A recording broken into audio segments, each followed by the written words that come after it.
Bem-vindos ao MinionCast, o podcast do Minion Poços de Caldas. Eu sou a Camila Bueno, assessora de comunicação da 10ª edição. Eu sou a Milena Braga, secretária-geral da 10ª edição do Miniono. Nós estamos aqui de volta com a Maria Eduarda, diretora do Comitê Temático CICV 2015. E nesse episódio a gente vai falar um pouquinho mais sobre tópicos e dicas para o debate. Então, os temas relevantes da conferência. Então, eu vou iniciar a conversa, Maria Eduarda, perguntando quais seriam os temas relevantes de início, assim, de geral, para quem vai estar no seu comitê. Acho que eu segui muito a linha, realmente, do que foi discutido na conferência real. Então, foram discutidos 3 tópicos principais, que foram, primeiramente, a modernização do direito humanitário internacional, que foi originalmente criado para ser usado em contexto de guerra, mas que hoje tem muitos desafios, principalmente pelo que a gente já discutiu no primeiro episódio, que foi os conflitos modernos, o aumento de guerras assimétricas, grupos não estatais e tecnologias novas, como drones e também cyberataques. Então,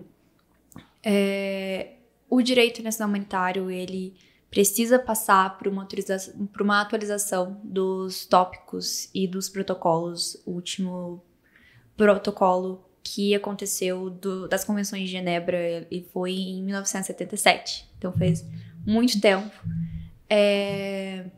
Além disso, também precisa passar por uma ampliação da proteção aos civis e aos voluntários, o reconhecimento de novos atores e também de um esforço para a disseminação do DIH. Além disso, o próximo tópico é a melhora das respostas humanitárias em contextos de crise. Então, precisa ser discutido a cooperação entre os estados e as organizações, principalmente essa articulação entre os governos, as agências da ONU e os movimentos de ajuda humanitária, o acesso humanitário irrestrito e maior negociação com grupos, principalmente não estatais, envolvidos em conflitos, né? Principalmente devido ao aumento da participação desses grupos nos conflitos modernos, a desburocratização dessa ação humanitária, e além disso também o fortalecimento das sociedades nacionais e dos acordos com países para que tenham um financiamento que ele seja sustentável e previsível também, para promover a utilização de tecnologias, mas também para poder financiar essas ações, principalmente em lugares onde o acesso não é tão fácil. E o último tópico também seria a proteção dos médicos, civis e voluntários em contextos de violência. Então, precisa haver um reforço legal e midiático. Então, trazer atenção para esse problema, que ainda é um problema muito sério, principalmente hoje, em 2025. Maior número de medidas de segurança e protocolos de evacuação para essas pessoas, pressão diplomática e jurídica, e também a questão da violência contra mulheres e crianças nesse cenário de crise. Temas muito importantes que você trouxe. Eu acho que quando a gente entrelaça essas 3 questões, faz muito mais sentido. E aí, se a gente pensar um pouco, né, no tópico 2 que você trouxe, de como melhorar as respostas humanitárias em contexto de crise, algo que está acontecendo recentemente, em 2025, é a questão da Palestina, né, e que a gente teve a Flotilha da Liberdade, né, que é o movimento da organização civil. Então, a sociedade agindo por conta própria, né? Então, é interessante como em 2015 o Comitê comitê já está pensando nisso, né? Nesses novos atores que estão surgindo, né? E como eles, como a gente falou no episódio anterior, de como essas mudanças acabam também direcionando, né, os aspectos de como pensar o direito humanitário quando a sociedade civil também está ali o tempo todo tentando fazer com que as coisas realmente aconteçam, com esses direitos que realmente sejam garantidos. Também, né, os ativistas, né, que a gente tem lá da Frontilha da Liberdade, foram na tentativa, né, de levar alimentos, né, para tentar quebrar o cerco, e agora, por mais que eles não tenham conseguido, a movimentação deles provavelmente tem algum efeito, né. Você tem alguma coisa a dizer sobre a questão de o CCV e as organizações civis, assim? Eu acho que tem tudo a ver, né? Porque o CCV, ele nada mais é do que formado por pessoas, não só pelos estados, né? O CCV falando diretamente do comitê da Cruz Vermelha. Uhum. Então, são voluntários. Então, infelizmente, a ação deles tem sido cada vez mais restrita, principalmente nessa questão de Gaza. A gente vê o tempo todo notícias da ajuda humanitária sendo impedida de entrar no território. E nesse momento a participação civil ela é muito importante, né? Porque o CCV, ao mesmo tempo que ele atua muito, ele tem suas limitações também financeiras, realmente a questão da soberania que a gente chegou a discutir no primeiro episódio. Então, a participação da população, a questão da mídia, das redes sociais, principalmente, estão muito fortes em 2025. Realmente, trabalhar em conjunto para... Quando essas organizações, quando esses movimentos falham, quando eles não podem trabalhar, é aí que a população entra e faz o seu trabalho, mesmo que não seja obrigação da população, né? Participar. Nesse sentido, infelizmente, é o que a gente consegue fazer agora. Sim, com certeza. E aí também vai muito de concordância também com o seu tópico de proteção dos médicos voluntários, que foi inicialmente, né, a proposta inicial da Cruz Vermelha.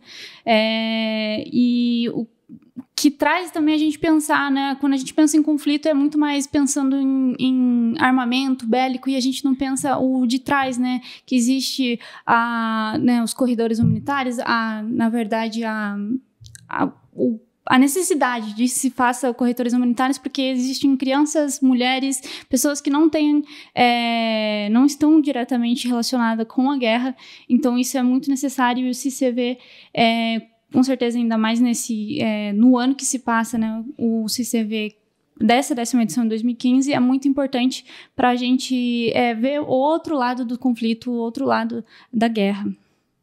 Bom, é muito interessante isso que vocês comentaram. Eu acho que traz até um senso de certa forma, de complexidade para a questão, né? Não é uma questão simples, é uma questão que envolve muitos atores, né? E, ao mesmo tempo, muitas perspectivas também. E, diante dessa complexidade e, ao mesmo tempo, da importância do seu comitê, acho que é legal a gente pensar aqui, né? Já que a gente está fazendo essa discussão para poder informar, né, os nossos delegados, maneiras de como a gente pode estudar para o seu comitê. E aí, pensando também que esse ano os tópicos de discussão, eles serão, né, a agenda do comitê será divulgada somente perto do dia, né? Sim. Então, acho que quais seriam ali os principais tópicos gerais para que os estudantes, né, os delegados já estejam ali a par, estudando e buscando um entendimento, né, melhor ali sobre essas questões? Então, tem alguns tópicos que eles podem aparecer aí durante a discussão no dia. Começando, eu acho, pelo tópico de que forma os estados, as organizações e as empresas privadas, elas podem atuar em conjunto para reforçar a ajuda humanitária em contextos de crise. Então, nesse caso, realmente estudar qual que é a participação de cada um desses atores e como eles podem realmente ser úteis nessas situações, né? E seguindo nessa mesma linha, se questionar de que maneira o CICV e as sociedades nacionais elas podem atuar de forma mais eficaz nesses contextos, principalmente em áreas sobre controle de grupos armados não estatais e não reconhecidos internacionalmente.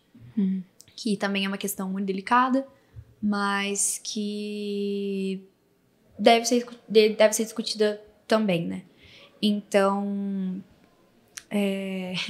o próximo seria como garantir que os recursos e a ajuda humanitária ela chegue às populações vulneráveis em áreas de difícil acesso, que foi algo que também já apareceu aqui. Então, quais são as medidas, quais são as ações que podem ser tomadas para poder facilitar essa movimentação de recursos e viabilização também, né, dessa ação. Além disso, também como adaptar o direito internacional humanitário às novas tecnologias de guerra, como o uso de drones, cyberataques e as armas autônomas, que hoje em dia, em 2025, a gente vê um aumento também na guerra da Ucrânia, principalmente, né? Mas que também já era uma discussão desde aquele momento, desde 2015, e que também é uma discussão que pode ser muito interessante ao ser inserido no debate.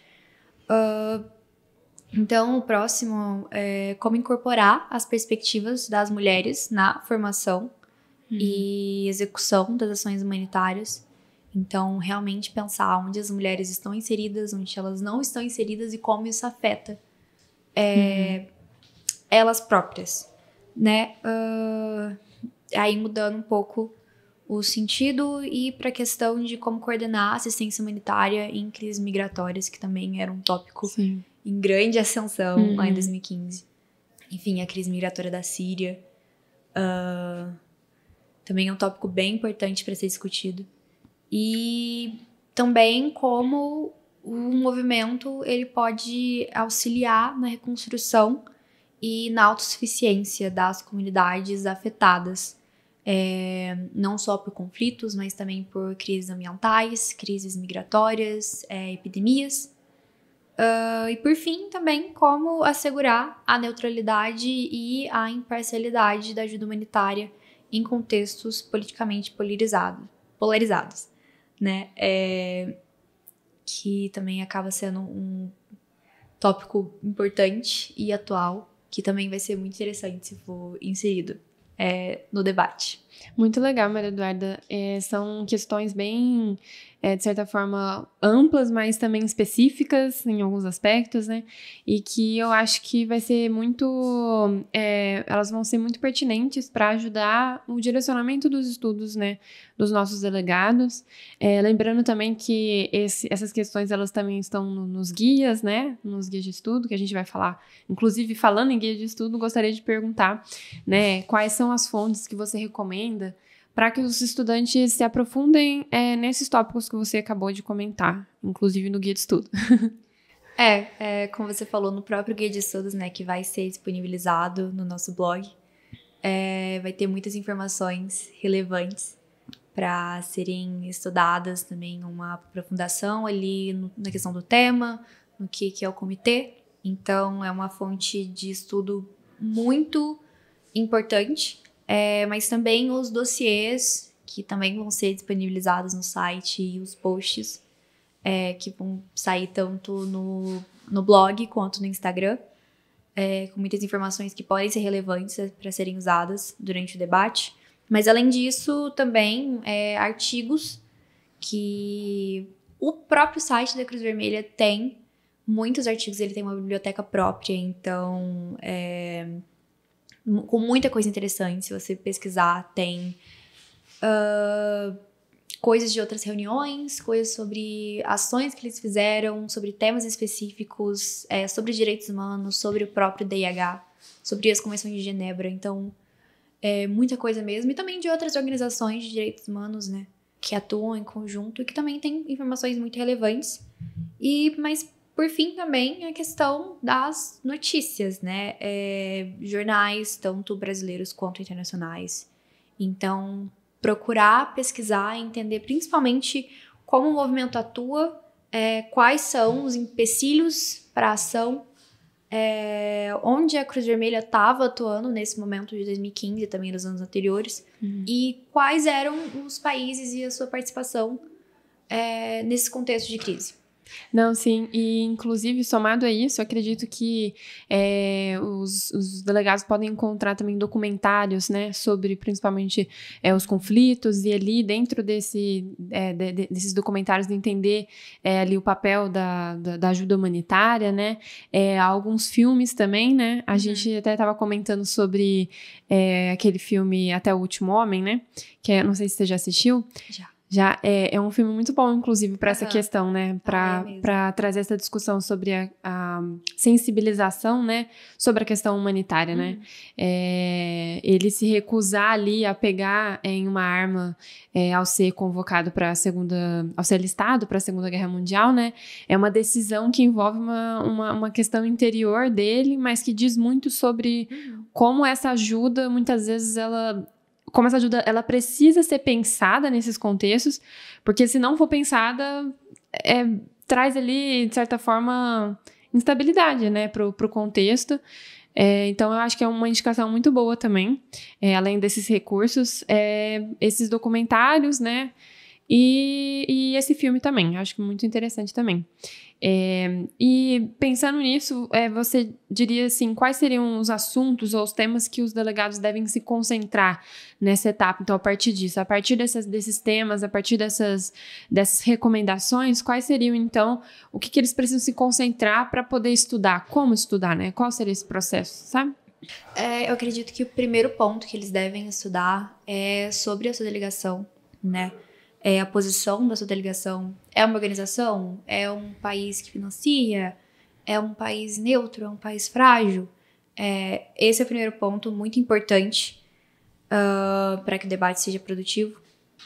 E, além disso, também procurar entender o que é o direito internacional humanitário e como ele funciona, né? Como ele protege as pessoas envolvidas nas ações humanitárias. Quais são os empecilhos, as limitações, no sentido de estar ali discutindo com os estados, mas não somente isso, também quais momentos eles falharam, né? Então, realmente nessa questão da proteção contra civis, contra voluntários, a questão da violência sexual e de gênero durante os conflitos, e também os ataques contra as instalações médicas e infraestruturas civis durante os conflitos também são coisas muito importantes de se entender. Quais são as novas tecnologias em guerras e quais são os novos tipos de guerras, né? Procurar entender também os conflitos que estavam acontecendo. E, por fim, também, um tópico muito importante seria a atuação da Cruz Vermelha em outros momentos, nesse sentido de epidemias, migração, reconstrução de comunidades afetadas, enfim, um grande conjunto, mas também, acho que é isso, uma mistura dessas coisas, né? Que a gente já falou bastante aqui. Acho que tudo se for falar, acho que tudo é importante. Tudo é importante, mas limitando, acho que esses são os 4 pontos mais importantes. Sim, nossa, eu acredito que com esses 2 episódios os delegados vão se sentir confiantes e preparados, de certa forma, para direcionar os seus estudos também. Antes de eu dar, né, os agradecimentos finais, você gostaria de deixar um recado para os delegados? Eu queria dizer que eu estou extremamente ansiosa para conhecer vocês, que eu espero que vocês não tenham se cansado de me ouvir falando sobre o comitê, porque eu realmente me empolgo muito, porque é um tema que eu gosto bastante. E gostaria de desejar para vocês bons estudos, e que vocês consigam se preparar e que não fiquem nervosos para a discussão. Gostaria de agradecer a comissão que me convidou para o episódio de hoje. Gostaria de agradecer o pessoal da Labicom, que se ofereceu para ajudar a gente também. E, enfim, eu sugiro que vocês acompanhem o nosso Instagram e o nosso blog, para se aprofundarem e se prepararem para o nosso debate em outubro, mas que também vocês, mesmo se vocês só se interessaram pelo tema por conta do comitê, por conta da Mini-ONU, que vocês procurem pesquisar um pouco mais sobre esse tema e realmente entenderem o que é. Porque é uma coisa muito importante, é uma coisa que não recebe muita atenção da mídia. E eu acho que é isso. Agradeço novamente. E é isso. Muito obrigada, Maria Eduarda. Muito obrigada pela sua disponibilidade, também pelas suas falas. Foi muito bom esse momento de diálogo, troca e um entendimento maior também sobre o seu comitê. A gente gostaria também, né, de agradecer imensamente aos ouvintes, aos nossos delegados, professores e demais ouvintes. Agradecer também ao pessoal do Laboratório de Comunicação da PUC Minas Pós de Caldas por estarem aqui nos assessorando, fornecendo essa estrutura e também o trabalho que é essa parceria que é muito gratificante pra gente também, para essa 10ª edição. E lembrar também que esse podcast é uma produção da comissão organizadora da 10ª edição do Mini-ONU PUC-P Caldas, e agradecer a todos e até o próximo episódio.